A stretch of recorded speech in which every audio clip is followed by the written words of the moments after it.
Before there was an England, before there were kings and castles, even before the Romans marched across the island, people hunted, gathered, and built mysterious stone circles that still puzzle us today. Over thousands of years, this island would become a kingdom, an empire, and a modern nation whose language, ideas, and even stories, from Shakespeare to Harry Potter, spread around the globe.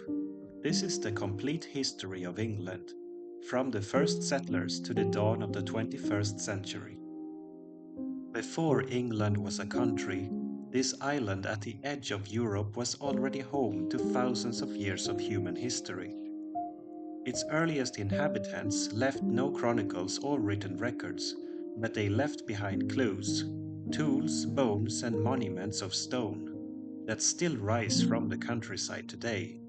To understand England, we must begin not with kings but with the first people who walked its soil. Humans came and went with the ice ages. During the coldest periods, glaciers covered much of Britain, and people could not survive here. But during warmer interludes, hunter-gatherers crossed land bridges from continental Europe. Archaeologists have found flint tools from half a million years ago, along with footprints preserved in ancient mud on the Norfolk coast. These early people lived by hunting large animals like mammoths and deer, and by gathering roots, nuts, and berries. Around 10,000 years ago, the last ice age ended, and the world warmed. Forests spread, and small groups of hunters and fishers moved across the land. At this time, Britain was still connected to Europe by a low-lying plain called Doggerland, stretching across what is now the North Sea. For thousands of years, people could walk from England to what is now the Netherlands or Denmark. Rising seas gradually drowned Doggerland, cutting Britain off from the continent. The people who remained became the ancestors of the island's later inhabitants. Around 4000 BC, farming reached Britain. It arrived from the continent, likely carried by migrants who brought with them seeds, animals, and new ways of life. People began to clear the dense forests, build permanent villages, and cultivate wheat and barley. They raised cattle, sheep, and pigs. This was a revolutionary change. Instead of wandering as hunters, communities now tied themselves to the land. These early farmers also built some of the island's most enduring monuments. They raised earthen burial mounds called long barrows, where the dead were laid to rest. Over generations, these tombs became sacred places, connecting the living to their ancestors. The most famous monument of all, however, is Stonehenge. Constructed between about 3000 and 2000 BC, it required immense planning and labor. Some of the stones were hauled from Wales, over 150 miles away. Aligned with the rising and setting sun at midsummer and midwinter, Stonehenge may have been a temple of the heavens, a calendar, or a place of ancestor worship. Whatever its purpose, it shows how Neolithic people could organize vast communal efforts without kings or written laws. From around 2500 BC, the Bronze Age transformed society. Bronze tools and weapons were stronger and more durable than stone. Chieftains and warriors gained power, as control of metalworking gave status. Burial sites from this period contained rich treasures, gold ornaments, finely crafted daggers, and drinking vessels. Such graves suggest a society of growing hierarchy, with elites who commanded respect in life and were honored in death. Trade stretched far beyond the island. Britain's deposits of tin, essential for making bronze, were valuable across Europe. Merchants exchanged tin for amber, pottery, and exotic goods from as far as the Mediterranean. Even at this early stage, Britain was not isolated. It was tied into a larger world of exchange and influence. By 800 BC, the Iron Age had begun. Iron was abundant, and weapons and tools became cheaper and more common. Society shifted again. Powerful tribal kingdoms arose, each led by warrior chieftains. Across the countryside, people built hill forts, great earthworks topped with palisades, such as Maiden Castle in Dorset. These served both as strongholds in war and as centers of trade and community life. This was the age of the Celts, though that word can be misleading. The Celts were not a single people, but many tribes across Europe who shared similar languages and traditions. In Britain, Celtic art blossomed, with intricate spirals, knotwork, and animal motifs carved into jewelry and weapons. They were a people of oral tradition, passing down stories, laws, and religion, not in writing but by word of mouth. The tribes of England worshipped gods of nature, deities of rivers, forests, and the sky. Sacred groves and springs became centers of ritual. Presiding over these ceremonies were the Druids, priests, judges, and teachers. Roman writers describe them as wise men with great authority, though much of what we know is colored by Roman hostility toward them. The Celts were also fierce warriors. They fought with iron swords and spears, carried large oval shields, and sometimes charged into battle painted with blue dye, a practice that gave rise to legends of the Painted Britons. Their society valued bravery, feasting, and heroic deeds, celebrated in epic poems recited around the fire. But life was not only about war. Most people were farmers, living in roundhouses of timber and thatch, tending fields and animals. Villages bustled with craftwork, weaving, pottery, and metalworking. Communities were bound by kinship and loyalty to their chieftains. By the 1st century BC, Britain was no longer unknown.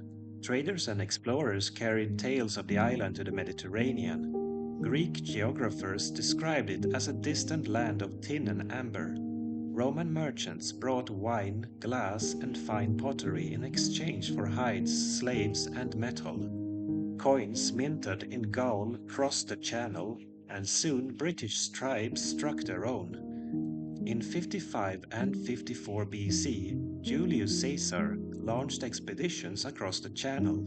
His armies fought skirmishes with local tribes, secured a few alliances, and then withdrew. Caesar's reports described Britain as rich in resources but filled with fierce tribes. Though Rome did not conquer the island at that time, Caesar's expeditions opened the door. Roman influence grew, and southern tribes began to adopt continental styles of leadership and warfare. On the eve of the Roman invasion, England was a patchwork of Celtic kingdoms. The Iceni ruled the east, the Trinovantes the southeast, and the Cautivellani held sway in the Thames Valley. Rivalries between these groups were fierce.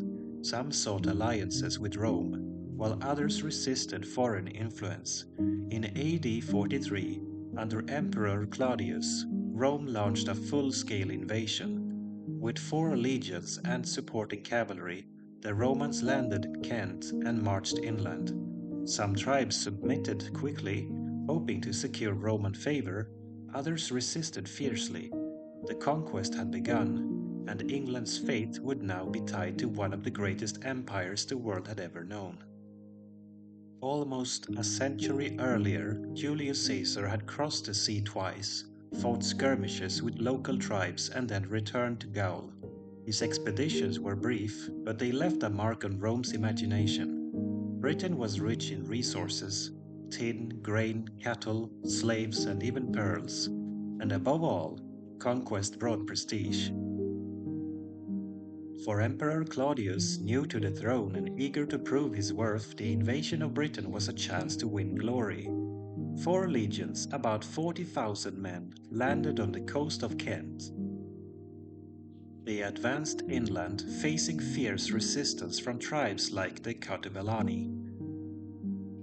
Some Britons fought bravely, others chose to ally with the invaders. Within months, Roman standards were carried into the heart of southern England. Claudius himself even arrived in person, bringing elephants to terrify his new subjects. In a grand ceremony at Comoludunum, the modern Colchester, Claudius received the submission of many tribal leaders. The Romans did not stop there. Their armies pushed north and west, building roads and forts to secure their hold. Step by step, Britain was drawn into the orbit of the empire. Not every tribe gave way easily. In the rugged lands of Wales, the Silures and Ordovices resisted fiercely. The campaigns dragged on for decades, but slowly Roman power tightened its grip. The most famous challenge came in AD 60. The Iceni tribe in what is now East Anglia had once allied with Rome, but when their king died, Roman officials attempted to seize his lands. His widow Boudica was humiliated and her daughters assaulted. Outraged, the Iceni rose in rebellion, joined by neighboring tribes. Boudica, tall, fierce, and determined, led her warriors in a devastating uprising. The rebels stormed Camalodunum, burning the Roman colony to the ground. They marched on Londinium, modern London, which was still a young settlement. The Roman governor abandoned it, and Boudica's forces destroyed the town, slaughtering thousands. By the time they marched north to Verulamium, modern St. Albans, southern Britain was in flames. Ancient writers claim over 70,000 Romans and their allies were killed. The rebellion was eventually crushed by Roman legions in a decisive battle, but Boudica's name lived on. To later generations, she became a symbol of defiance, the warrior queen who dared to resist the empire. After Boudica's revolt, Rome consolidated its hold. Over the next centuries, Britain became a Roman province, though never entirely subdued. The Romans built a network of roads, straight and solid, linking forts and towns across the land. Some of those roads, Watling Street, Fosse Way, Ermine Street, still shape the routes of English highways today. Towns flourished, Londinium became a bustling port on the Thames, while places like Verulamium, Cirencester, and York grew into centers of trade and administration. Villas spread through the countryside, where wealthy landowners farmed grain, raised livestock, and lived in mosaic-floored houses with underfloor heating. Public baths, amphitheaters, and temples gave provincial towns a touch of Roman life. Yet most of the population still lived in small villages, farming the land much as their ancestors had. Romanization touched some more than others. In the south, near towns and roads, life could look very Roman. In the north and west, tribal traditions persisted, and many communities remained on the margins of empire. Rome never fully conquered the entire island. In the north, the tribes of Caledonia, ancestors of the Scots, resisted fiercely. Repeated campaigns failed to bring them under control. Around AD 122, Emperor Hadrian ordered the construction of a great wall to mark the empire's limit.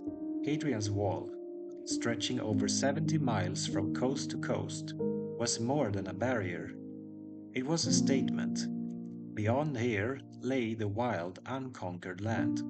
Later, another emperor built the Antonine Wall farther north, but it was abandoned after only 2 decades. The Romans held firm to Hadrian's Wall, manned by garrisons of legionaries and auxiliaries from all over the empire. Syrians, Spaniards, Gauls, and Germans all served on Britain's frontier, leaving behind inscriptions that remind us how connected this province was to the wider world. For centuries, Roman Britain followed the empire's gods, Jupiter, Mars, Mercury, and countless local deities. Temples rose in towns, blending Roman and Celtic traditions. Shrines to river gods and healing springs attracted worshippers. Soldiers brought with them foreign cults like Mithras, whose secretive rites were practiced in underground chambers.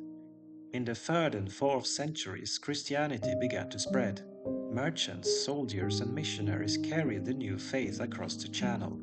By the late 300s, Christian communities existed in Britain, though paganism still thrived. The blending of traditions was typical of Roman provinces, old gods and new faiths living side by side. By the 4th century, cracks were appearing. Rome faced growing pressure on its frontiers from Goths, Vandals, and other migrating peoples. Emperors needed troops elsewhere, and Britain's legions were often withdrawn to fight on the continent. Without strong garrisons, the province grew vulnerable. Barbarian raiders, Saxons from across the sea, Picts from the north, and Irish from the west struck settlements and carried off loot. The economy faltered, towns shrank, and villas fell into disrepair. By the early 400s, the empire itself was in crisis. In AD 410, the Western Roman Empire officially abandoned Britain. The Emperor Honorius told the cities to look to their own defense. For the first time in nearly 4 centuries, Britain stood without Rome. When the legions marched away, they left behind crumbling walls, empty villas, and a population uncertain of its future. Roman roads and towns still scarred the landscape, but order and authority had vanished. Into this vacuum came new raiders and settlers from across the sea, the Anglo-Saxons and Jutes. In the centuries to come, they would build new kingdoms upon the ruins of Rome, and England would begin to take shape. When the Roman legions departed in the early 400s, Britain entered a time of uncertainty and change. For centuries, Roman soldiers, governors, and emperors had maintained order, collected taxes, and guarded the frontiers. Now that structure vanished almost overnight. Roman towns, once bustling with trade, fell silent.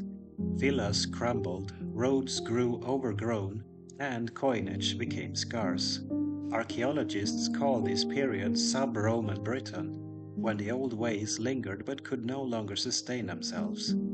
The people left behind, a mix of Romanized Britons, Celts, and descendants of earlier tribes, struggled to hold society together. Local warlords rose, some claiming to be successors of Rome, others clinging to ancient traditions. Latin still echoed in church liturgy, but across the countryside, old Celtic languages and customs resurfaced.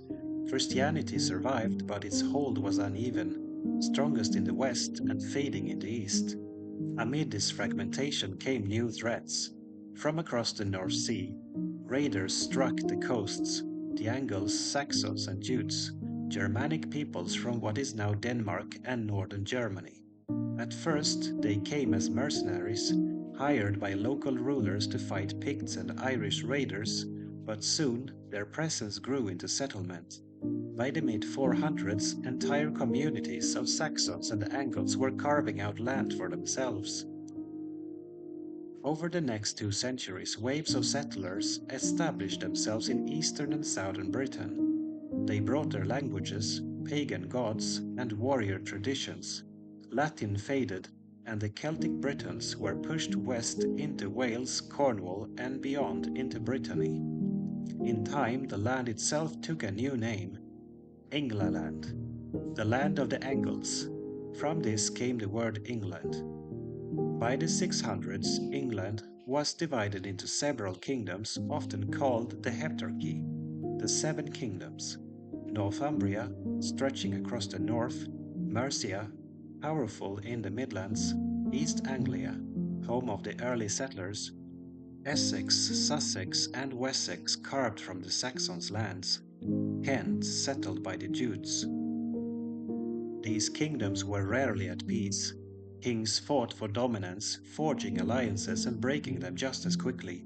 Sometimes one king would rise as Bretwalda, White Ruler or Overlord, but no single ruler controlled all of England. Power shifted constantly, and the story of this age is one of rivalry and ambition.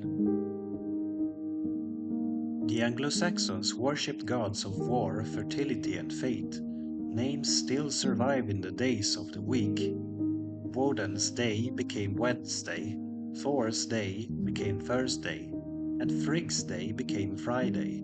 Sacred groves, rituals, and feasting halls were central to their religion. But Christianity had not vanished with Rome. In the West, Celtic monks preserved the faith. Across the Channel, missionaries in Gaul looked to bring the Anglo-Saxons into the Christian world. In AD 597, Pope Gregory the Great sent a mission led by Augustine of Canterbury. He landed in Kent and soon converted King Ethelbert, whose marriage to a Christian Frankish princess had prepared the ground. From Canterbury, the new faith spread. Conversion was gradual.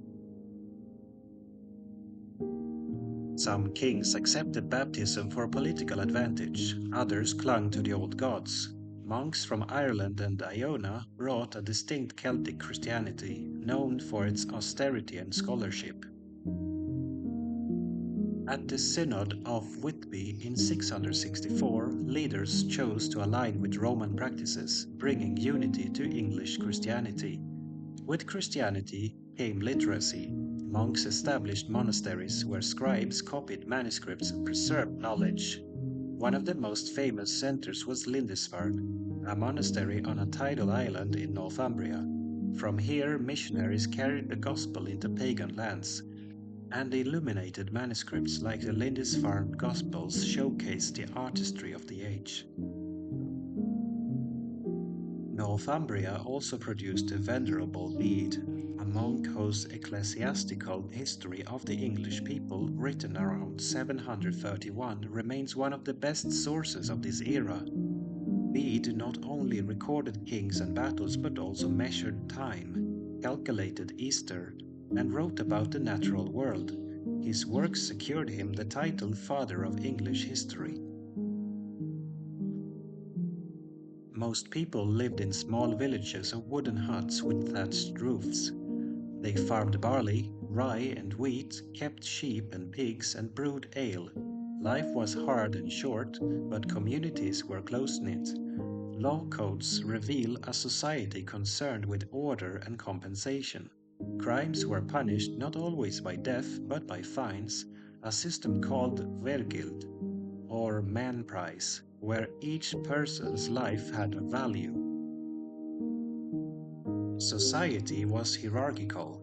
Kings, nobles, freemen, and slaves. Warriors fought for their lords, bound by loyalty in exchange for protection and gifts. Poetry and song celebrated their deeds. The most famous surviving poem, Beowulf, tells of a hero who battles monsters and dragons, blending myth with values of courage and loyalty. Though set in Scandinavia, it reflects the warrior culture of Anglo-Saxon England. By the late 700s, a new danger loomed. From across the sea came longships, sleek and fast, carrying raiders from Scandinavia. In 793, they struck the monastery at Lindisfarne, slaughtering monks and carrying off treasure. The attack shocked Christendom. How could holy places be violated so brutally? Yet it was only the beginning. The Anglo-Saxon kingdoms, already divided among themselves, now faced a common enemy. The age of Viking raids had begun, and England's fate would soon be reshaped by these fierce warriors from the north. The Anglo-Saxons had carved kingdoms from the ruins of Rome, built churches and monasteries, and forged a new culture of warriors and poets, but just as they were settling into dominance, sails appeared on the horizon. The Vikings had come and England would never be the same. In the summer of 793, a storm broke over Anglo-Saxon England, but it was not of wind or rain. Longships appeared off the coast of Northumbria, and warriors poured into the holy island of Lindisfarne. They slaughtered monks, looted the monastery, and carried away gold and sacred relics. The chronicles recorded the event with horror. Never before had such terror come to the land. To contemporaries, it felt like the end of the world. In truth, it was the beginning of the Viking Age. The Vikings, seafarers from Norway, Denmark, and Sweden, had long ranged across the seas, trading and exploring, but in the late 8th century, their raids grew in scale and frequency. English monasteries, with their wealth and lack of defenses, made easy targets. Lindisfarne was followed by attacks on Jarrow, Iona, and other sacred sites. At first, these were hit-and-run raids. Ships would strike swiftly, seize treasure, and vanish before local forces could respond. But soon the raids became more ambitious. By the mid-9th century, Viking armies were not merely raiding. They were invading, settling, and seeking to carve out kingdoms of their own. In 865, a vast force known as the Great Heathen Army landed in England. Led by legendary figures such as Ivar the Boneless and Halfdan Ragnarsson, they sought conquest rather than plunder. Moving from kingdom to kingdom, they crushed resistance. Northumbria fell, its kings deposed.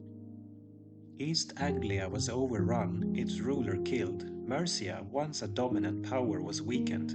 By the late 9th century, only one kingdom held firm against the Viking tide, Wessex, under the rule of Alfred the Great.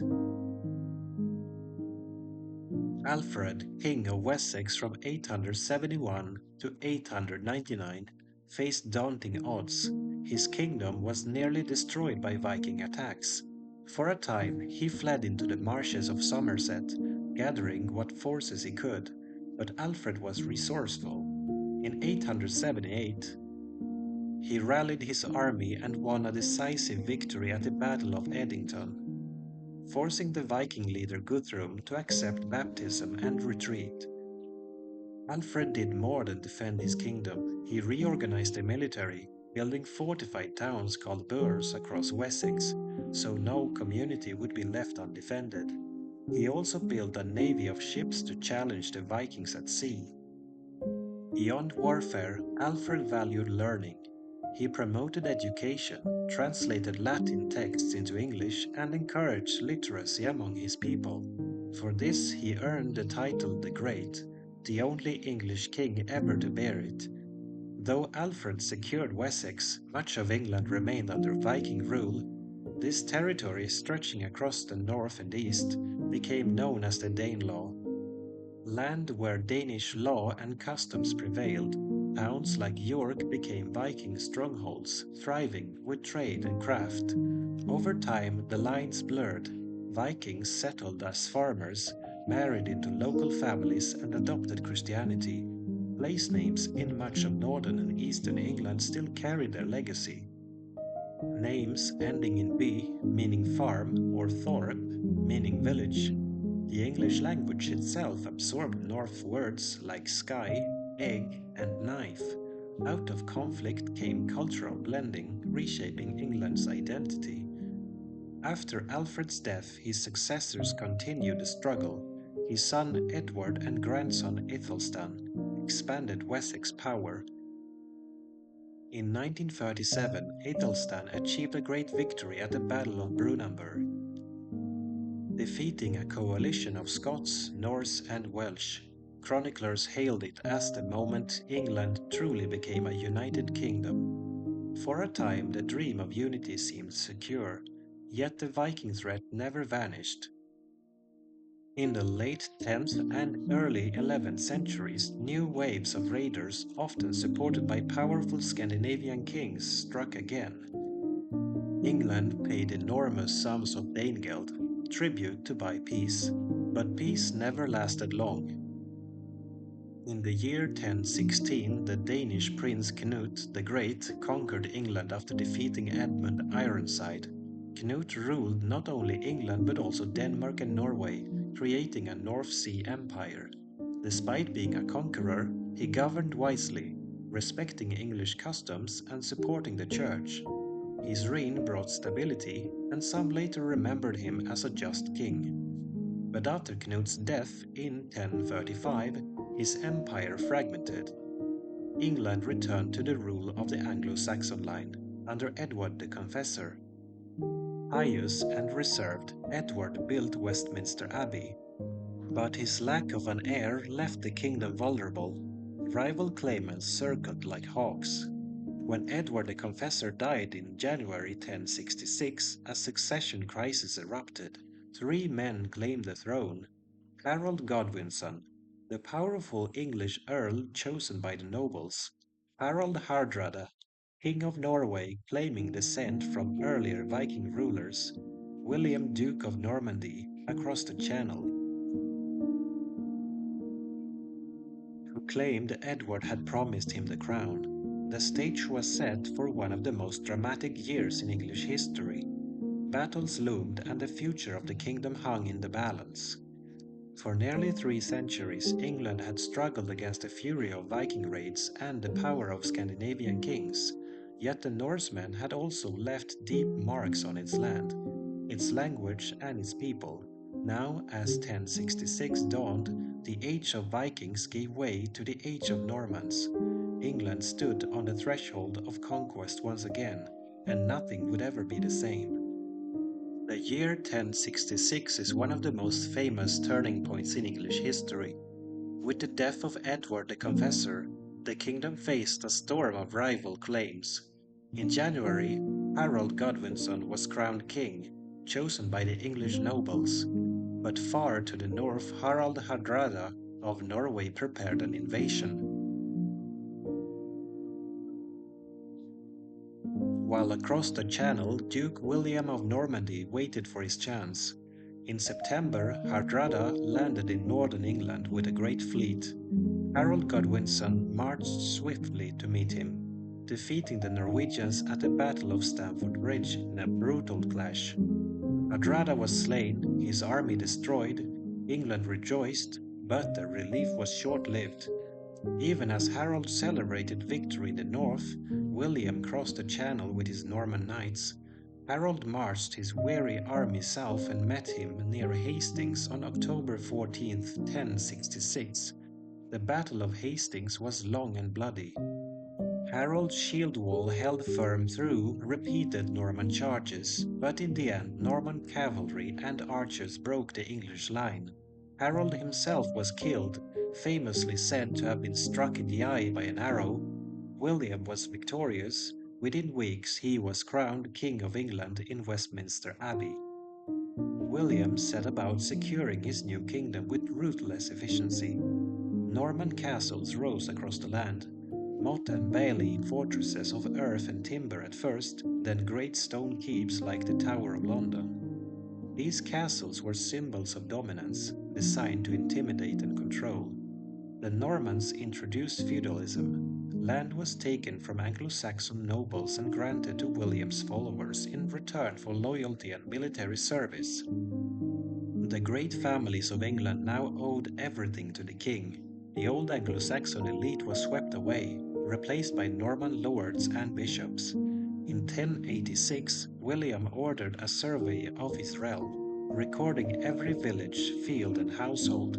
The result was the Domesday Book, a vast catalogue of landholding and resources.